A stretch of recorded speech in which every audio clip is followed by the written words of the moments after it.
O conjunto da atividade humana alcançou dimensão planetária.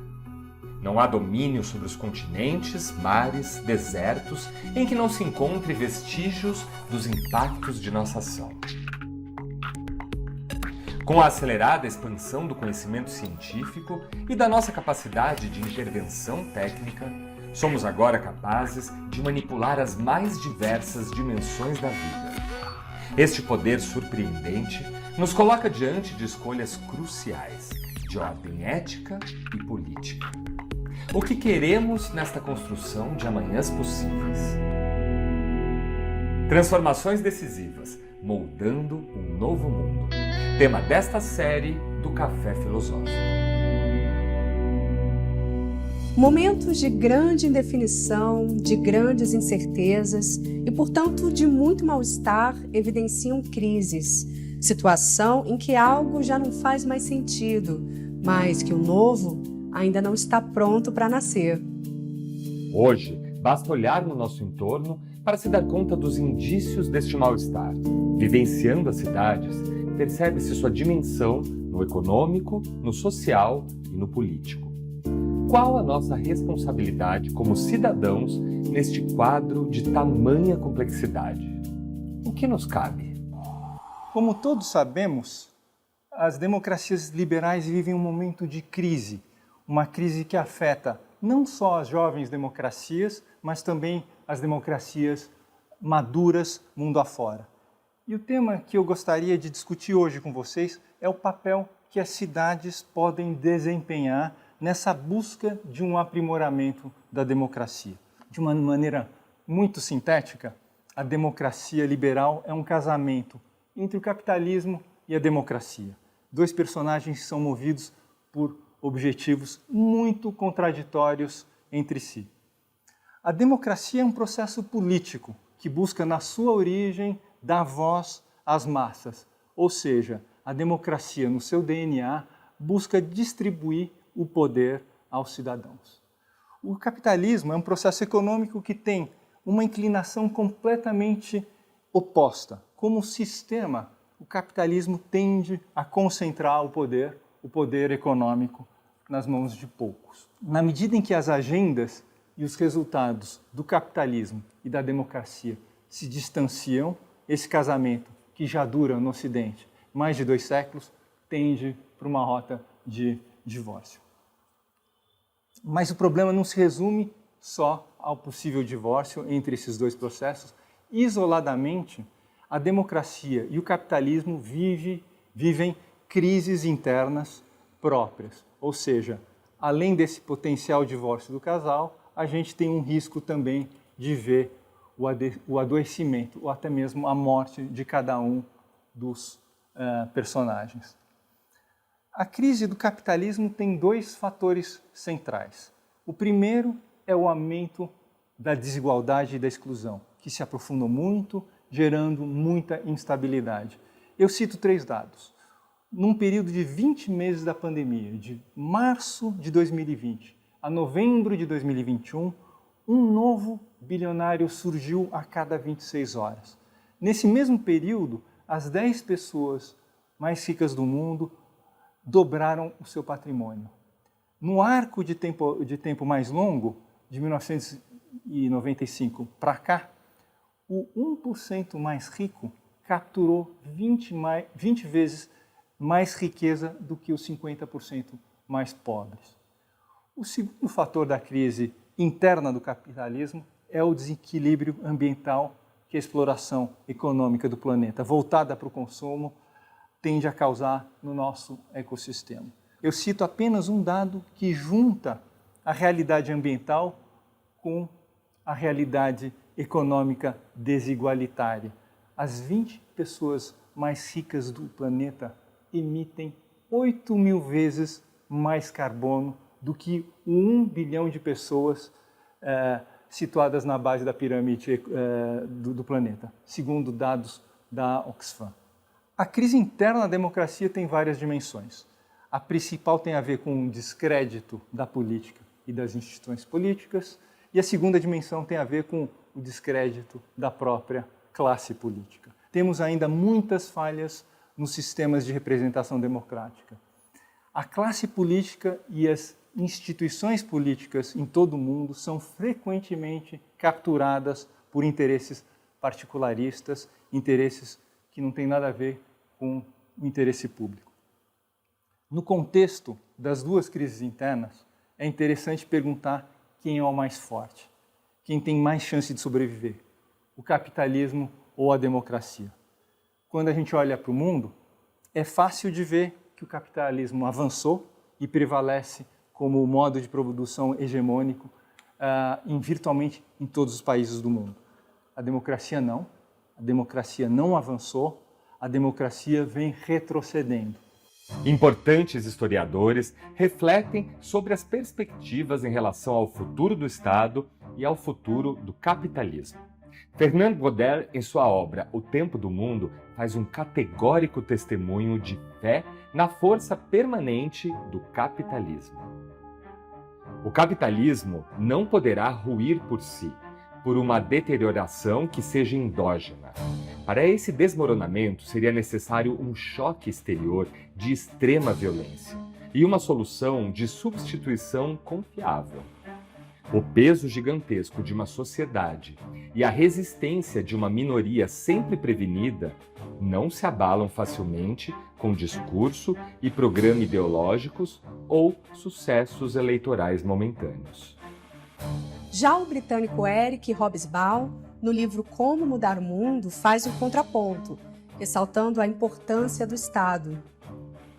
O Estado e outras autoridades públicas seguem sendo as únicas instituições capazes de distribuir o produto social entre o povo, em termos humanos, e de suprir as necessidades humanas que não podem ser satisfeitas pelo mercado. A política, portanto, foi e segue sendo uma dimensão necessária da luta pelo aprimoramento social. A história e os historiadores retratam com clareza esse impasse entre esse vetor mais individualista, glorificado pelo capitalismo, e o outro vetor mais coletivista, defendido por aqueles que privilegiam o papel do Estado. A disciplina que retrata melhor esse dilema entre o individual e o coletivo é a biologia evolutiva. Muitos biólogos evolutivos entendem que a espécie humana está empacada, está entalada do ponto de vista evolutivo, em função justamente da nossa incapacidade de promover um movimento adaptativo em relação em direção ao coletivo. É sempre importante ter em mente, como pano de fundo, essa hipótese de que a tensão entre o capitalismo e a democracia deriva de um impasse entre o individual e o coletivo, que é, em última análise, um impasse evolutivo da espécie humana. Falando agora do Brasil, sobre a democracia brasileira, é sempre bom lembrar que a crise da nossa democracia é derivada da crise global das democracias, mas ela é também produto de problemas específicos nossos. No próximo bloco... E esse impacto da desigualdade afeta a maneira como nós nos vemos como sociedade.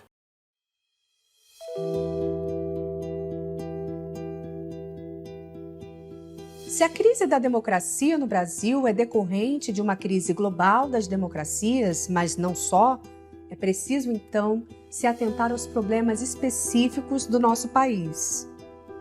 Dos princípios fundamentais. Artigo 1º. A República Federativa do Brasil, formada pela união indissolúvel dos estados e municípios e do Distrito Federal, constitui-se em Estado democrático de direito e tem como fundamentos: 1. A soberania.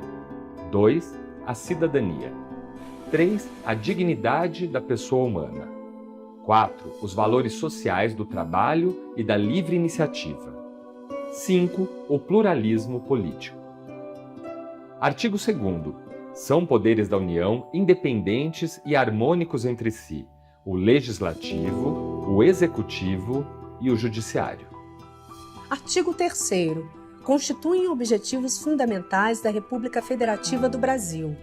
1. Construir uma sociedade livre, justa e solidária. 2. garantir o desenvolvimento nacional. 3.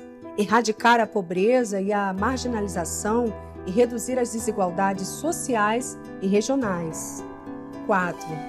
Promover o bem de todos, sem preconceitos de origem, raça, sexo, cor, idade e quaisquer outras formas de discriminação. A minha convicção é de que, de fato, a Constituição de 88 tem uma carta belíssima, né? Eu chamo a parte bela da Constituição uma carta de direitos, né? A carta de princípios, é uma carta belíssima, ela instaura um modelo de cidadania, ela tem uma garantia de uma série de direitos muito importantes, mas ela tem, junto com ela, um manual de instruções de funcionamento do Estado. É o pior que pode haver. Ela protege privilégios, ela protege oligarquias, protege tudo que há de pior no Brasil. Eu queria organizar nossa conversa em torno de 2 problemas centrais derivados da Constituição de 1988, que eu vou chamar de problema material e problema funcional. O problema material vem à tona quando a gente examina se a Constituição de 88 ela conseguiu organizar o Estado e o mercado de forma a atender às necessidades materiais da população. Qualquer balanço razoavelmente equilibrado mostra que o avanço material promovido pela Constituição de 88 foi fundamental, mas foi insuficiente. Fundamental porque a Carta de 88 promoveu, de maneira geral, uma melhoria nos serviços públicos, sobretudo no campo da saúde e da educação. Insuficiente porque, apesar da sua dimensão cidadã, a Carta Constitucional não conseguiu definir uma ordem econômica e política capaz de aplacar o processo concentrador, desigualitário e excludente que prevalece no Brasil desde então. Os indicadores dessa insuficiência são bastante conhecidos. Mantemos elevadas taxas de mortalidade infantil, a esperança de vida é extremamente desigual, segundo a renda, a insegurança alimentar é grande em diversas regiões, inclusive nas grandes cidades, onde a obesidade cresce em função dos chamados desertos alimentares, regiões onde você não encontra alimentos não processados. O déficit habitacional continua muito grande, a cobertura de saneamento básico continua deficiente. Esses indicadores são expressão concreta do fracasso material da Constituição. Uma outra expressão do fracasso material da Constituição de 88 é dada pelo desempenho pífio da economia brasileira nos últimos 30 anos, que sistematicamente cresceu menos do que o resto do mundo. Esse fracasso material tem muito a ver com o fracasso funcional da Constituição, que é o segundo grande problema da ordem legada pela Constituição de 88. E as evidências da disfuncionalidade são inúmeras. A gente pode dizer que os problemas da Constituição no plano político podem ser divididos em 3 categorias de questão. 1, o sistema de representação democrática não nos representa. 2, as instituições de Estado não funcionam. 3, o conflito entre poderes e esferas de governo tem sido permanente.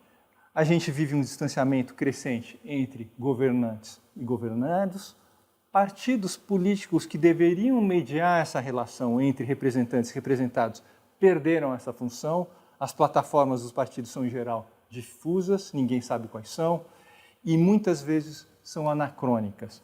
Os partidos se movem muito mais na lógica de se perpetuarem no poder do que em favor do interesse público.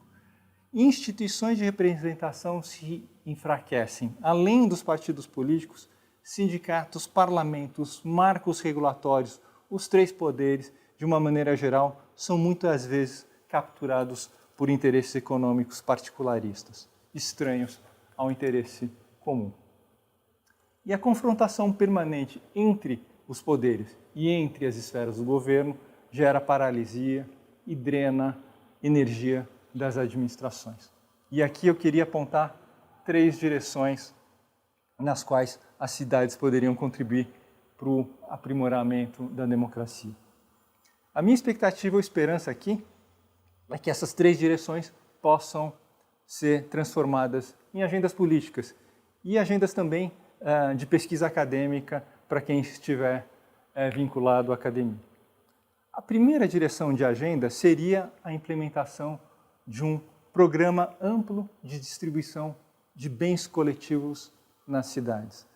Bens coletivos são bens que são fundamentais para uma existência digna. Moradia, saneamento, espaços públicos, mercado de alimentos, redes de transporte, calçadas dignas. A ideia síntese dessa agenda aqui é a ideia de que a desigualdade de acesso a esses bens coletivos nas cidades é tão ou mais grave do que a desigualdade de renda ou patrimônio.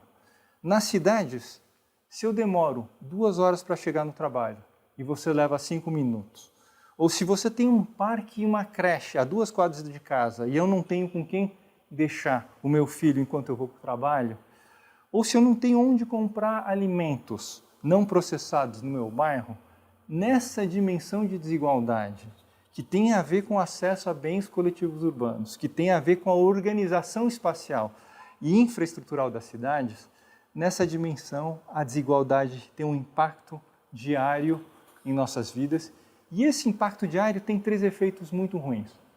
As pessoas sofrem, a economia funciona de forma muito menos eficiente, e há diversos indicadores mostrando isso, e esse impacto da desigualdade afeta a maneira como nós nos vemos como sociedade. No limite, a desigualdade de acesso a bens públicos coloca em risco a nossa coesão social. Muito paradoxalmente, essa desigualdade de acesso a bens coletivos, ela é mais fácil de se resolver do que a desigualdade de renda e patrimônio. Imaginem, por exemplo, uma cidade em que os diferentes bairros passam a ter casa, emprego, mercearia, farmácia, creche, redes de transporte num raio de poucas quadras. Se a gente consegue organizar espacialmente essas cidades e esses bairros de tal forma que esses bens coletivos estejam disponíveis a todos, as cidades passam a corrigir imediatamente a grande falha distributiva do capitalismo. A falha que é muito pesadamente agravada pela Constituição de 1988. Ao longo da nossa história urbana em todo o Brasil, a gente já fez obras muito mais complexas do que essas. O problema é que no passado as grandes infraestruturas das cidades foram construídas para abrigar o fluxo de mercadorias. Ficou faltando a infraestrutura para as pessoas. E hoje esse é o nosso grande desafio. Fazer com que as cidades estejam voltadas para as pessoas. Eu acho que as cidades, elas, se você não fizer nada, elas contribuem não só para traduzir, mas para aprofundar as desigualdades econômicas e sociais existentes na sociedade. O Rio de Janeiro é muito concentrado na Zona Sul, grande parte da população vai para a Zona Sul para trabalhar e portanto, enfrenta, evidentemente, grandes níveis de trânsito para chegar até a Zona Sul do Rio de Janeiro. E dentro da Zona Sul existe o que eles chamam de faixa reversível, que é para você beneficiar os habitantes da Zona Sul, dos bairros mais ricos da Zona Sul, que queiram ir para o centro da cidade, com uma faixa a mais, ou seja, ocupando uma faixa a mais da faixa que seria destinada ao transporte público e também ao transporte de carros, daqueles vindos da Zona Norte, centro, em direção à Zona Sul. Sempre que eu vejo a faixa reversível, é a mostra de que numa cidade desigual, profundamente desigual, em que a prefeitura sempre trabalhou para aprofundar as desigualdades, você vê um exemplo muito claro e bobo de aprofundamento ainda maior das desigualdades. Então, é fundamental que os governantes, é fundamental que a governança da cidade ela busque combater ativamente a desigualdade. E para isso é necessário ter transporte de altíssima qualidade, transporte de massa, e que seja beneficiado e que os recursos e investimentos que se fazem em urbanismo, em habitação, sejam justamente feitos para corrigir as desigualdades existentes na cidade. Eu acho que a segunda grande maneira de você reduzir desigualdades é você criando serviços públicos de qualidade para todos, universais. Eu acho que uma cidade que efetivamente combate a desigualdade é uma cidade em que, inclusive, os ricos andam de transporte público, vão para as escolas públicas, são atendidos nos hospitais públicos.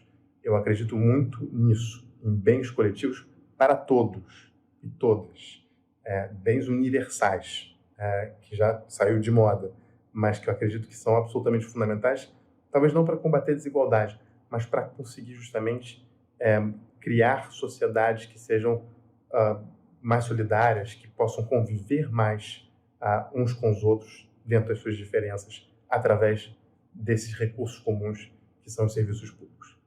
Por fim, eu acho que existe um terceiro elemento em que é possível realmente combater a desigualdade, que é através da participação dos cidadãos. Eu acho que a partir do momento em que a gente coloca o cidadão como tomador de decisão, e isso é possível na cidade, porque para você conhecer bem uma cidade, tomar decisões sobre a cidade, a experiência é muito mais importante do que o conhecimento técnico, necessariamente. Claro, depende evidentemente das áreas, mas eu acho que é absolutamente importante levar em consideração a experiência do cidadão, a vivência do cidadão na cidade, e eu acho que nesse sentido existe uma qualificação muito grande de todos que habitam a cidade em poder interferir, em tomar decisão, e é por isso que é fundamental que as decisões não sejam tomadas pelo prefeito, pela Câmara dos Vereadores, e sim que elas sejam muito mais compartilhadas com os cidadãos. Isso a nível federal é absolutamente impensável, né? Dado o nível e o grau de tecnicidade de certas questões.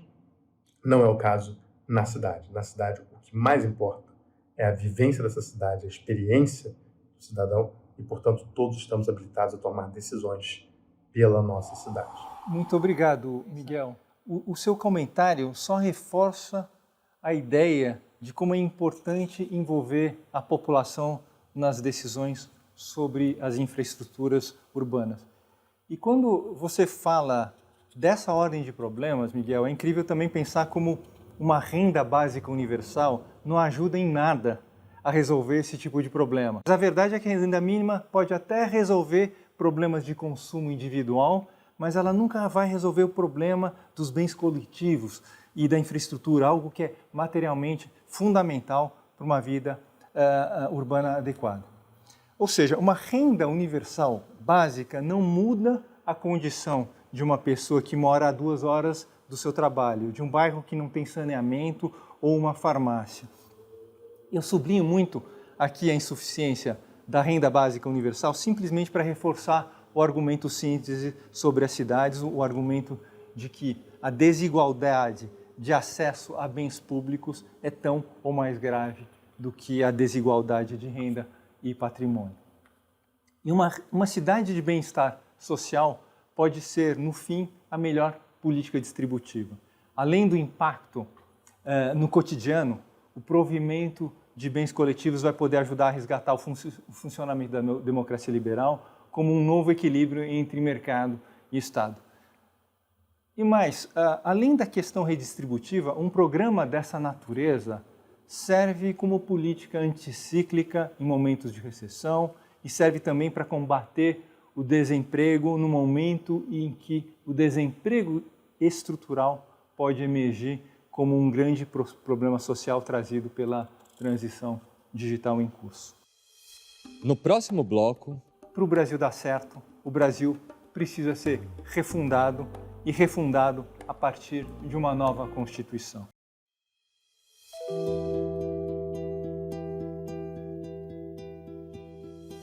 a cidade, nas palavras do sociólogo e urbanista Robert Park, é a tentativa mais bem-sucedida do homem de refazer o mundo em que vive mais de acordo com os desejos do seu coração.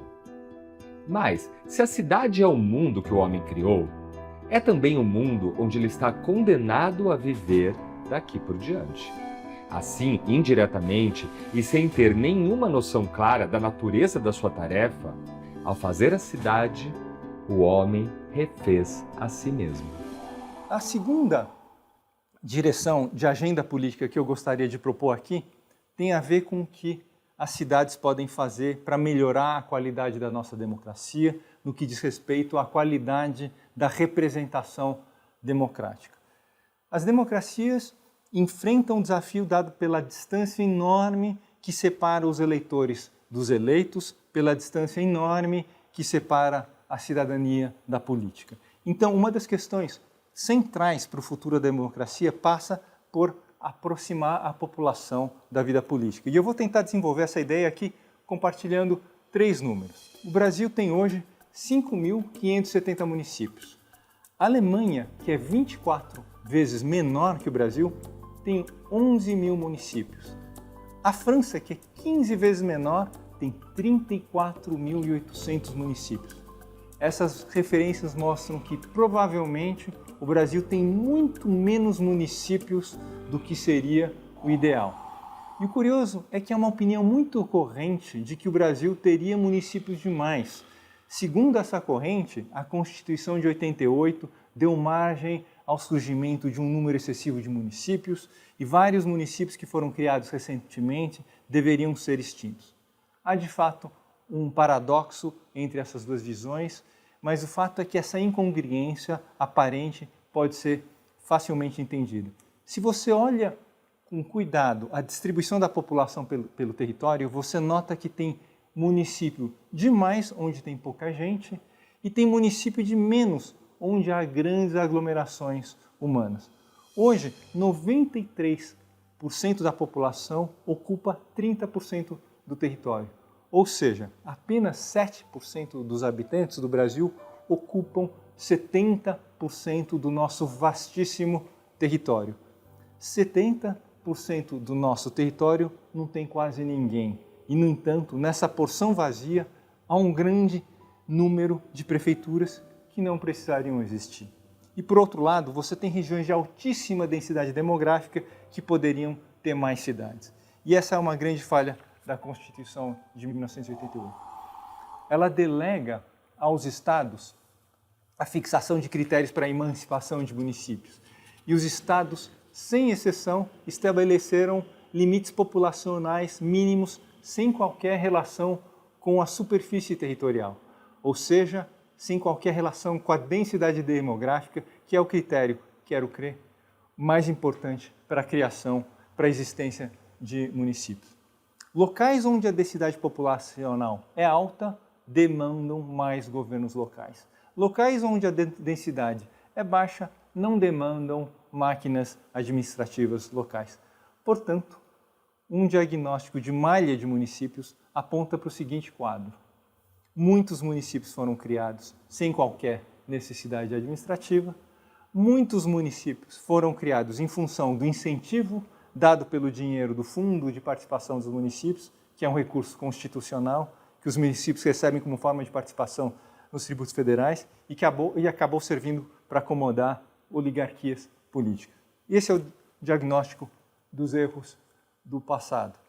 O prognóstico para o futuro, para não ficar dúvida, é de que o Brasil precisa de mais municípios, não de menos.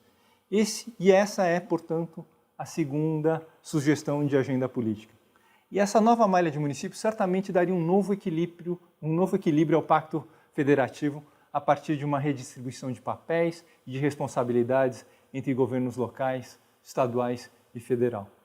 O pressuposto dessa terceira agenda que eu proponho aqui é a ideia de que, para o Brasil dar certo, o Brasil precisa ser refundado e refundado a partir de uma nova Constituição.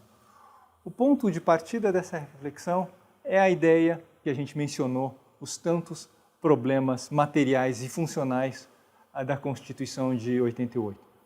Esses problemas materiais e funcionais da Constituição me geram duas convicções. A convicção de que a Constituição que regula o funcionamento do Estado é tão problemática que a sua vigência faz o Brasil perpetuar o que a gente tem de pior no país. E a convicção de que é impossível mudar a Constituição com a velocidade e a profundidade que precisamos com a classe política que detém o poder, dado que o interesse mais vivo dessa classe política é de se manter as coisas como estão, de se perpetuar no poder. Daí a importância de termos uma outra Assembleia, uma Assembleia Constituinte exclusiva, que se extinguiria assim que uma nova Constituição fosse promulgada.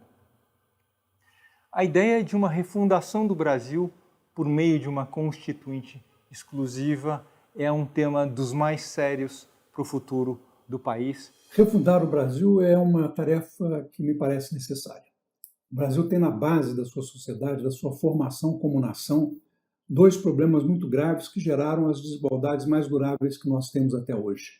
A escravatura, que produziu o racismo estrutural, e o patriarcalismo, que produziu a dominância masculina na sociedade, na economia e na política até hoje. Essa refundação, ela passa por transformações sociais, culturais, políticas e econômicas. Não é uma tarefa simples, nem uma tarefa de pouco tempo, mas é uma tarefa que necessita de um consenso social no sentido de que nós queiramos, de fato, uma sociedade mais justa e mais democrática. É claro que, para isso, nós, no futuro, teremos que ter uma nova Constituição, uma Constituição que, de fato, feche esse processo de revisão da sociedade brasileira, de refundação da sociedade brasileira, elimine várias distorções institucionais que nós fomos desenvolvendo ao longo do tempo, desde 1988, e dê nova institucionalidade a essas questões que permitem remover as desigualdades duráveis da sociedade brasileira. Para isso é preciso de consenso social, é preciso que a Constituição nasça de uma demanda social e que a nova Constituinte, eu tenho chamado de reconstituinte em alguns escritos, ela se dê separada do Congresso Ordinário para que não sofra contaminação do governo do dia e seja uma Constituição que saia de uma Constituinte democrática, uma Constituição que enfrente um dos graves problemas institucionais que o Brasil tem, que é a centralização de poderes em Brasília, que é antidemocrática. Ela produz muitas distorções, entre elas o tomar lá da cá entre executivo e legislativo, que acaba levando à corrupção. Essa descentralização, ela passa necessariamente por dar às cidades maior capacidade de autogoverno, mais poderes e mais recursos para tanto, porque a cidade é a base da cidadania. Cidade, cidadão. É lá que a cidadania se faz plenamente e que ela pode desenvolver como uma cidadania de iguais, em oportunidades e em direitos, e, portanto, fundar uma república verdadeiramente de iguais para o Brasil. Muitíssimo obrigado pelo seu comentário. Sérgio, quando você fala de uma Assembleia Reconstituinte separada do Congresso Ordinário, quando você menciona esse tema, eu fico com a impressão de que você afasta uma ideia muito corrente na elite brasileira de que o Brasil pode ser consertado por meio de um emendão, uma grande emenda à Constituição. Nenhuma das transformações que o Brasil precisa para a construção de um mundo novo vai avançar dentro de um Congresso que tem fortemente enraizado o interesse de preservar o mundo velho. E o máximo que um emendão conseguiria seria uma reforma tímida, uma reforma de teto baixo, muito aquém do que o Brasil precisa, muito aquém das transformações profundas de que a democracia brasileira precisa. Outros setores da sociedade são contra uma nova Constituição pelo temor de que uma nova Constituição poderia vir pior do que a de 1988 e que no final a gente veja um retrocesso. Eu tendo a discordar disso. Acho que esses 33 anos de Constituição já acumulamos experiência suficiente para entender que o Brasil da Constituição de 1988 deu errado. E que o risco de o Brasil manter a velha ordem é muito maior do que o risco de tentarmos promover uma nova organização, um novo funcionamento para o Estado, as suas instituições, a ordem econômica, as carreiras públicas. A dúvida que paira no ar é sempre como chegar a uma reconstituinte, ou até, de forma mais modesta, o que seria necessário o que seria necessário fazer para melhorar o nosso modelo de representação democrática. Eu vou sugerir aqui 3 cenários, lembrando aqui que as cidades têm sempre um papel central em cada um deles, desde os cenários mais gradualistas até os cenários mais radicais. Um primeiro cenário seria um caminho gradual para uma correção de rumos e teria como medida inicial a adoção do voto distrital. Nas câmaras, depois nas assembleias e depois no Congresso. Acho que a adoção do voto distrital em substituição ao sistema proporcional vigente é um avanço necessário. Não acredito que o voto distrital seja perfeito, não há sistema perfeito, mas dadas as distorções que prevalecem hoje, dado sobretudo o sentimento dominante de que os parlamentares não nos representam, a substituição do sistema proporcional vigente pelo sistema distrital parece ser algo desejável e algo realisticamente alcançável. No sistema distrital, a ligação entre representante e representado é uma ligação muito mais próxima, os custos da campanha são muito menores, o que reduz as chances de corrupção e de cooptação. Do lado reverso, o voto distrital evita o grande defeito do voto proporcional, que é a eleição de representantes que não guardam nenhuma relação com o eleitor e os seus territórios. Numa eventual adoção do voto distrital, as cidades teriam um papel importante como campo de experimentação e campo de educação do povo em relação ao novo sistema, e no esforço dessa magnitude, nada como iniciar a experiência no plano municipal para, tudo dando certo, se avançar mais adiante no âmbito estadual e federal.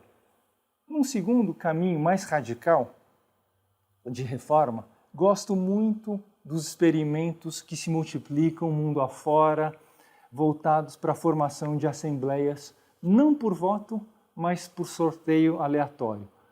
Nos lugares onde ela vem sendo testada, no Canadá, na Austrália, nos Estados Unidos, na França, na Islândia, tem deliberado sobre uma gama bastante variada de temas, desde temas locais relacionados a planejamento urbano e meio ambiente, por exemplo, até temas abrangentes como reforma eleitoral ou reforma constitucional. Pelo sorteio, a lógica da democracia se inverte. O povo não escolhe o seu representante.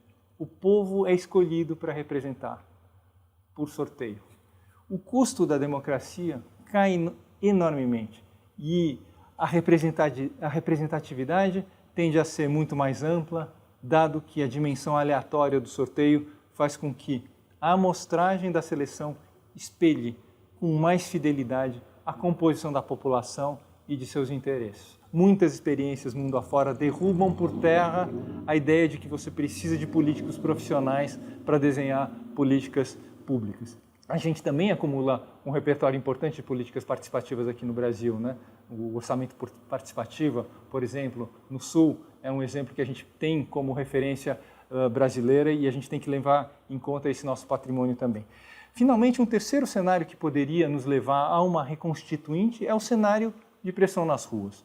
Temos bem perto de nós o exemplo dado pelo Chile. O Chile caminha para a construção de uma nova Constituição e o caminho deles é trilhado a partir da enorme pressão dos protestos nas ruas em outubro de 2019, que levou o país à convocação de uma Constituição paritária de gênero exclusiva, a primeira da história, para a reestruturação completa do Estado chileno. Acho que ninguém pode desejar um cenário de ruptura, mas o fato é que rupturas acontecem normalmente sem aviso prévio.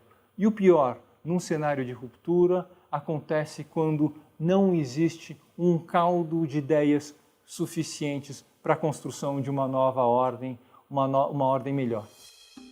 No próximo bloco, as cidades no Brasil, elas foram infraestruturadas para o funcionamento da economia, para a circulação de bens, para a circulação de mercadorias. Muito pouco pensado para as pessoas, né?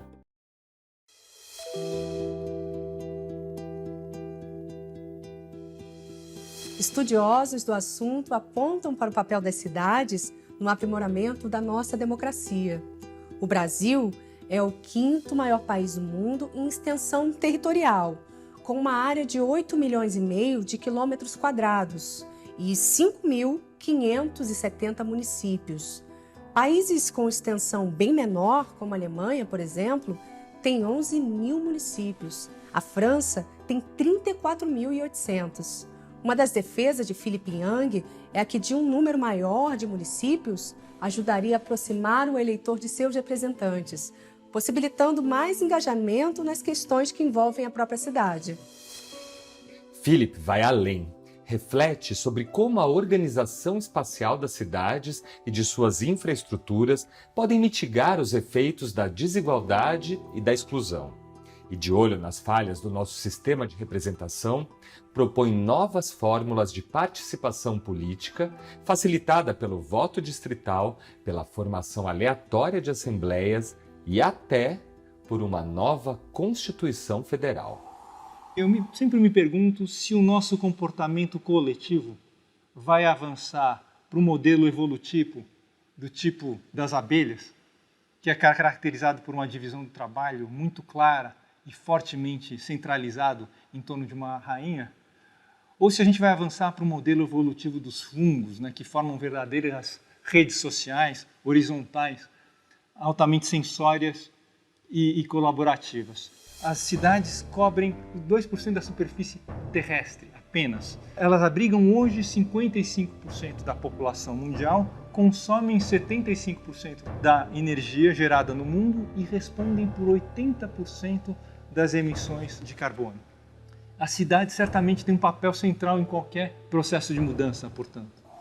Há vários outros modelos de avanço que a gente pode também refletir em que as cidades ganham muita centralidade. Por exemplo, você pode imaginar um contexto global em que as relações interestatais entre Estados-nação cedem espaço às relações entre cidades. Mas, de novo, isso depende muito de como avançará o comportamento social. Hoje, a realidade interestatal parece ser imutável, por mais irracional que as guerras e conflitos territoriais possam parecer. Mas, em algum momento, os povos podem ter uma epifania e chegarem à conclusão, por exemplo, de que não faz menor sentido gastar 2 trilhões de dólares por ano na manutenção de forças armadas no mundo. É isso que a gente gasta por ano, 2 trilhões de dólares, né? O gasto mundial em forças armadas. Quem sabe, em algum momento, a gente consiga encontrar uma fórmula de segurança coletiva que prescinda de um aparato militar da ordem de trilhões. Aliás, eu vi outro dia uma estimativa segundo a qual os sistemas de defesa do mundo respondem hoje por 6% da emissão total de emissões globais. Será que a gente quer isso? Será que faz sentido? Será que a gente não é mais inteligente do que é isso que a gente faz? Se a gente for, essa inteligência certamente vai florescer a partir das cidades. A Maria Sacha pergunta assim: verticalização é diferente de adensamento? Qual a principal diferença para tornar esse espaço melhor habitável? São coisas diferentes, são coisas bem diferentes e eu faço essa explicação com uma pergunta. O que você acha que é mais denso? Barcelona ou Manhattan? Muitas pessoas dizem, o mais denso é Manhattan, mas as pessoas imaginam que Manhattan seja muito mais densa porque está cheio daqueles espigões, né, aqueles grandes prédios hiper altos e tal. Na verdade, a resposta é não. A cidade mais densa é Barcelona. Barcelona é muito mais densa, não muito mais densa, mas ela é mais densa do que Manhattan, porque o modelo de ocupação, que é um modelo de ocupação de prédios baixos, de 6 andares, na cidade quase inteira, ela permite um adensamento maior do que aqueles espigões com ruas afastadas, com espaços entre um prédio e o outro. Uma verticalização bastante acentuada não necessariamente leva a um adensamento, né? Então, é importante não confundir os dois conceitos, né? Mas, lógico, uma verticalização pode sim levar a um adensamento. Quando os prédios não têm recuos, né? Quando os prédios não têm recuos laterais, nem recuos frontais. Então, se você consegue promover uma grande verticalização, que os prédios sejam colados uns aos outros, essa verticalização vai promover um adensamento. Agora, se você promover uma verticalização em que os prédios são muito espaços entre um e o outro, que você tem grande desperdício nas frentes, nas laterais, essa verticalização vai ser de baixa densidade. O Marinho Palermo pergunta o que fazer para reverter o movimento interior-cidade. já que as grandes cidades têm oferecido cada vez mais pior situação de vida. Não seria mais certo buscar soluções nas pequenas cidades, criar condições para isso? As cidades médias estão crescendo mais do que as cidades grandes nas últimas décadas. Eu acho que isso é bom, né? Eu acho que as cidades médias elas podem favorecer o crescimento excessivo das grandes megalópolis, né? Elas podem se planejar, e eu acho um grande desafio para a classe política, para a classe de planejadores urbanos, enfim, para todo mundo que milita no setor de planejamento urbano, é fazer com que essas cidades médias não repitam os mesmos erros que as cidades grandes incorreram nesse processo de crescimento. Na medida em que essas cidades médias crescem, o ideal seria que elas fizessem esse crescimento, promovessem um crescimento em que os centros sejam, que as cidades sejam multipolares, a cidade tenha muitas centralidades. O que é ter diversas centralidades? É fazer com que as aglomerações de bairro sejam autossuficientes nelas mesmas, ou seja, elas tenham moradia e tenham trabalho, elas tenham farmácia, elas tenham todas essas facilidades, esses bens coletivos que a gente discutiu durante a apresentação. Se essas cidades médias conseguiram planejar o seu crescimento de modo a abrigar as suas populações em torno desses diferentes polos autônomos que tenham moradia e trabalho em si mesmos nesses polos, a gente vai ter dado um grande passo civilizatório na construção de cidades melhores. Pergunta do Rogério Galvão. Fazer mais ruas, pontes e avenidas para resolver o trânsito parece uma solução tão ruim quanto comprar calças mais largas para resolver a obesidade. Não faz sentido porque não ataca o problema principal do transporte individual motorizado. E a pergunta que ele faz é por que os governos não investem na solução óbvia, transporte público e ciclovias. O sistema viário ele já ocupa excessivamente as áreas urbanas, né? Acho que as soluções que têm sido adotadas mundo afora têm sido nessa direção, de, na verdade, de estreitar as áreas viárias e devotar cada vez mais as áreas viárias para transporte, para uma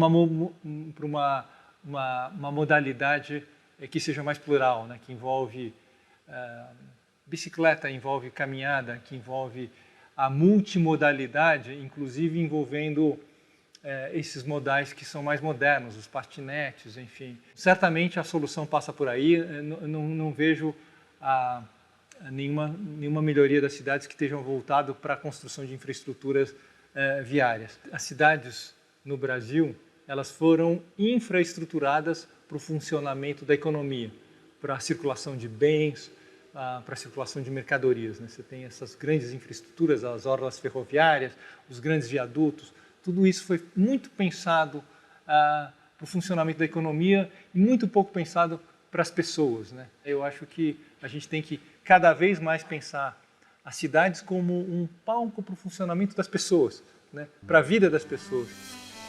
Mais reflexões no site e Facebook do Instituto CPFL e no canal do Café Filosófico no YouTube. Como as cidades podem criar mecanismos de pressão para que toda essa legislação, todo esse arcabouço da representação democrática se torne mais eficiente, né? Então, no que é existente, a gente tem que buscar participar e no que a gente imagina que possa ser melhor, a gente tem que buscar para lutar por essas mudanças transformacionais do ponto de vista legal, constitucional, nas diversas esferas.